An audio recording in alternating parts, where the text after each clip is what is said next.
What are the biggest threats as we sit here today, you think, to our health freedom right now?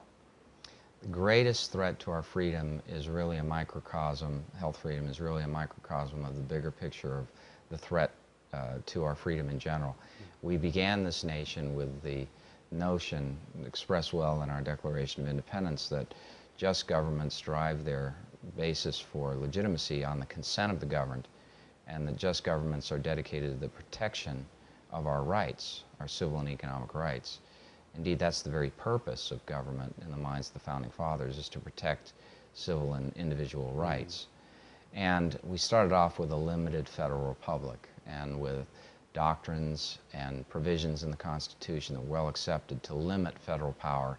And federal power was viewed with grave suspicion because those in government were thought to be invariably subject to corruption, to use power for their own personal interest.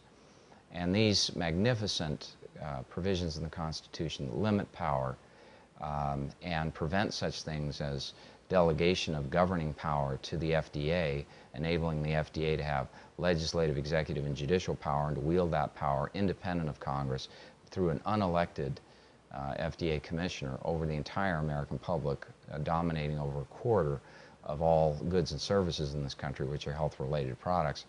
That type of thing was called tyranny in the founding of the Republic. James Madison said that if you co-locate any two of the following three powers, legislative, executive, and judicial, you will have the very definition of tyranny. It was against an absolute monarch possessed of those powers, who was unrepresentative of the American people, that caused an American Revolution.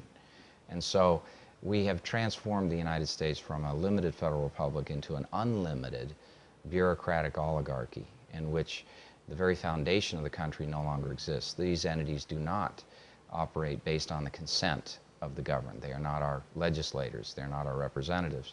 And yet they make 9/10 of all the law that govern us. So this is a direction, wayward course from the founding principles and Constitution, that leads to tyranny and is causing tyranny. That is why we stand in fear of all manner of federal agencies when we begin business. If you begin a business of any kind, your grave concern is that agents, inspectors, either deputized by the federal government from the states or coming directly from the federal government, will find something wrong with what you do, because there's such extraordinary discretion that they wield. And so you stand in trepidation of your government.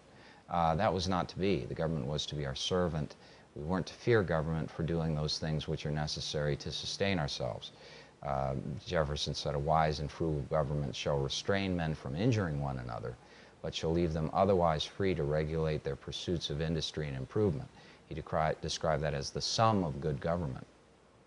And we're so far away from that. Our health freedom is being deprived in a manner that is similar to our freedoms in general. And the American people are increasingly becoming aware of this, and they are learning to respect again those foundational principles. We have to restore this republic in order for us to enjoy the full breadth of liberty that is our birthright.